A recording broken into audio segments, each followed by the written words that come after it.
जनतंत्रकालीन महरुआ गोला अंबेडकर नगर के online classes में बच्चों आपका स्वागत है। आज हम कक्षा 11 भौतिक विज्ञान में यंग प्रत्यास्थता गुणांक Young's modulus of elasticity English में कहते हैं के बारे में हम अध्ययन करेंगे। पिछले वीडियो में प्रत्यास्थता गुणांक के बारे में बताए थे। जो हुक का नियम था प्रत्यास्थता गुणांक E बराबर प्रतिबल बटे विकृति इसु था। ये है यंग प्रत्यास्थता गुणांक, ये है प्रत्यास्थता गुणांक। अब प्रत्यास्थता गुणांक उस दिन बताए थे वीडियो में 3 प्रकार का होता है। यंग प्रत्यास्थता गुणांक, आयतन प्रत्यास्थता गुणांक और घनत्व प्रत्यास्थता गुणांक या अपरूपण गुणांक। तो हम यंग प्रत्यास्थता गुणांक के बारे में पहले बता रहे हैं। यह है क्या? प्रत्यास्थता की सीमा के अंदर, प्रत्यास्थता की सीमा के अंदर वस्तु में उत्पन्न अनुदैर्ध्य प्रतिबल लॉन्गिट्यूडिनल स्ट्रेस अर्थात अनुदैर्ध्य प्रतिबल तथा उसके संगत उत्पन्न अनुदैर्ध्य विकृति लॉन्गिट्यूडिनल स्ट्रेन इंग्लिश में कहते हैं। अनुदैर्ध्य विकृति के अनुपात को वस्तु का यंग प्रत्यास्थता गुणांक कहते हैं। यंग प्रत्यास्थता गुणांक क्या है बच्चों? प्रत्यास्थता सीमा के अंदर हम बताए थे। प्रत्यास्थता का सीमा के अंदर मतलब कि किसी वस्तु पे बाह्य बल लगाया जाए लेकिन उसकी प्रत्यास्थता का गुण खत्म न होने पाए, समाप्त न होने पाए, प्रत्यास्थता का गुण विद्यमान रहे तो वह बल प्रत्यास्थता की सीमा के अंतर्गत होता है। तो उसे कहते हैं प्रत्यास्थता की सीमा। तो वही करें, वस्तु में उत्पन्न अनुदैर्ध्य प्रतिबल तथा उसके संगत उत्पन्न अनुदैर्ध्य विकृति के अनुपात को वस्तु का यंग प्रत्यास्थता गुणांक कहते हैं। इसको y से निरूपित करते हैं।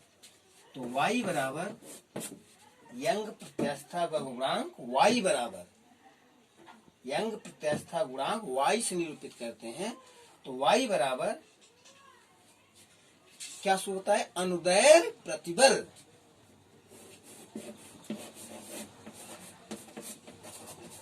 अनुदैर्ध्य इसको कहते हैं सिग्मा। अनुदैर्ध्य प्रतिबल बटे अनुदैर्ध्य विकृति,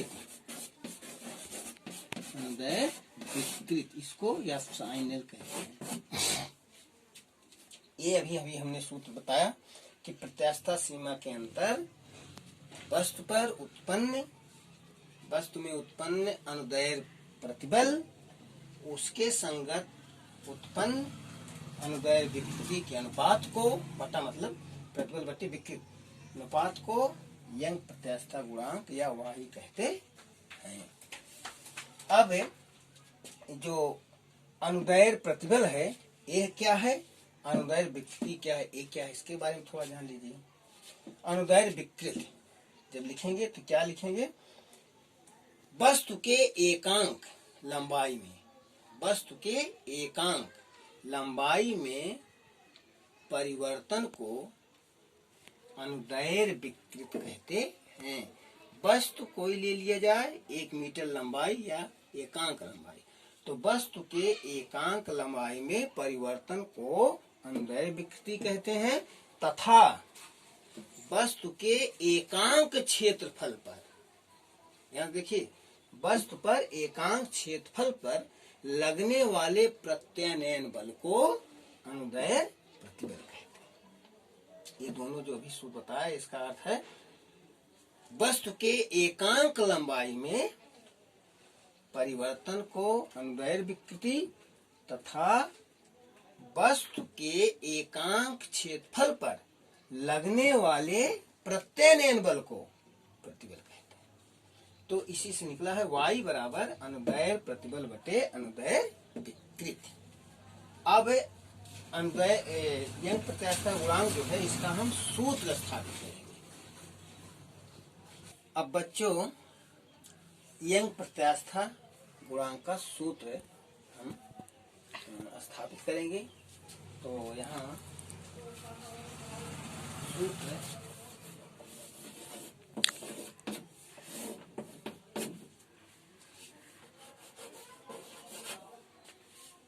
एक तार, तो यंग प्रत्यास्था गुणांक का सूत्र हम निकालेंगे बच्चों। एक तार ले लेंगे जिसकी लंबाई है l। इस तार के एक सिरे को एक दृढ़ आधार पर लटका रहे हैं और उसके एक सिरे पर F बराबर बल लटका रहे हैं। F बल नीचे तरफ लटका रहे हैं। तो लटकाने पे इसमें लंबाई में वृद्धि डेल्टा L हो जा रही है।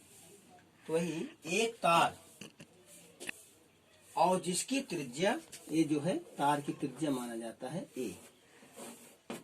तार की त्रिज्या A या तो क्षेत्रफल है त्रिज्या R। एक लंबाई एक तार लिया जिसकी लंबाई L और त्रिज्या R है। उसको एक दृढ़ आधार पर लटकाने पर उस पर एक बल लटका कर एक बल लगाने पर उसमें प्रत्यास्था सीमा के अंदर एक लंबाई में वृद्धि हो जा रही है जिसको डेल्टा L कहते हैं। फिर से बच्चों देखिए, एक तार जिसकी लंबाई L त्रिज्या R, लंबाई L त्रिज्या R है, उसको एक दृढ़ आधार पे लटका कर उस पर दूसरे सिरे पर क्या किया गया, भाल लटकाया गया जो F है बराबर mg। तो भाल लटकाने पर प्रत्यास्था सीमा के अंदर उसमें डेल्टा L की वृद्धि हो जाती है। तो जब वृद्धि हो जाएगी तब क्या होगा, तब अनुदैर्ध्य प्रतिबल निकालेंगे। अनुदैर्ध्य प्रतिबल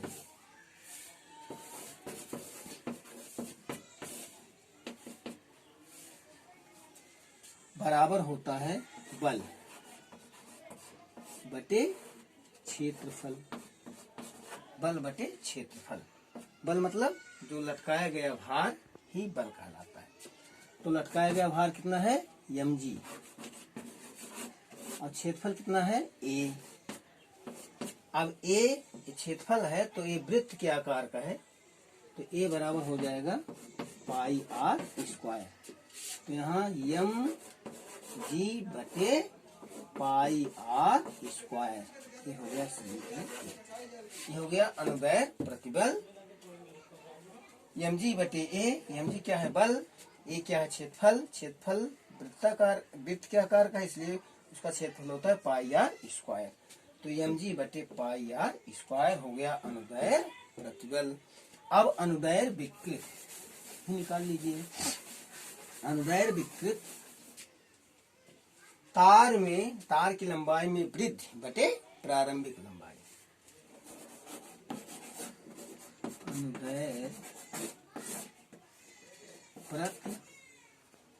अनुदैर्ध्य विकृति बराबर तार के लंबाई में वृद्धि कितना हो गया डेल्टा L। कितनी लंबाई में वृद्धि होगी डेल्टा L बटे प्रारंभिक लंबाई। प्रारंभिक लंबाई कितना है L। अब अभी हमने सूत्र में बताया था y बराबर अनुदैर्ध्य प्रतिबल बटे अनुदैर्ध्य विकृत।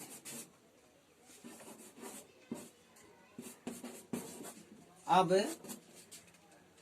प्रतिबल कितना निकला था, एम जी बटे पाई आर स्क्वायर बटे अंदर विकृति कितना निकला है, डेल्टा एल बटे एल। ये पलट जाएगा।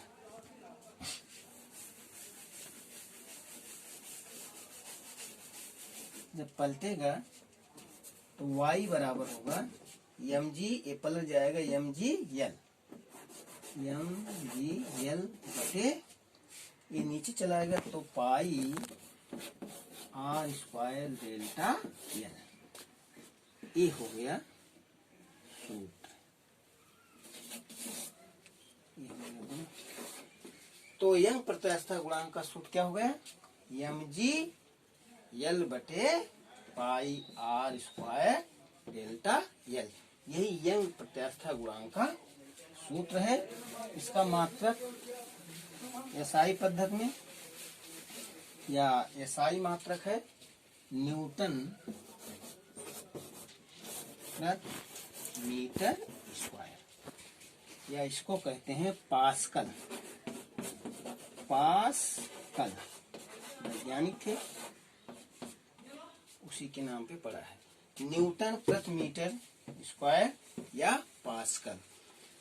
जो यंग प्रत्यास्था गुणांक, यंग प्रत्यास्था गुणांक जो है या पदार्थ पर निर्भर करता है कि वस्तु का पदार्थ क्या है, तार की लंबाई और त्रिज्या पर कभी निर्भर नहीं करता है। तो बच्चों ये सूत्र भी यंग प्रत्यास्था गुणांक का हो गया और उसका मात्रक भी हो गया। तो सूत्र याद कर लीजिए, y बराबर एम जी एल बटे पाई आर स्क्वायर डेल्टा एल। हमें ही बताया कि इसमें लंबाई में वृद्धि डेल्टा एल, पुराने में लंबाई L, A pi R square रखा गया है। इसमें देखिए जितना बल नीचे लगा उतना ही प्रत्यानयन बल ऊपर की तरफ हो रहा है, एफ गैस के प्रत्यानयन बल ऊपर की तरफ, जितना बल लगा है उससे जस्ट विपरीत प्रत्यानयन बल कम होता है। तो यही है यंग प्रत्यास्था गुणांक का सूत्र। Thank you.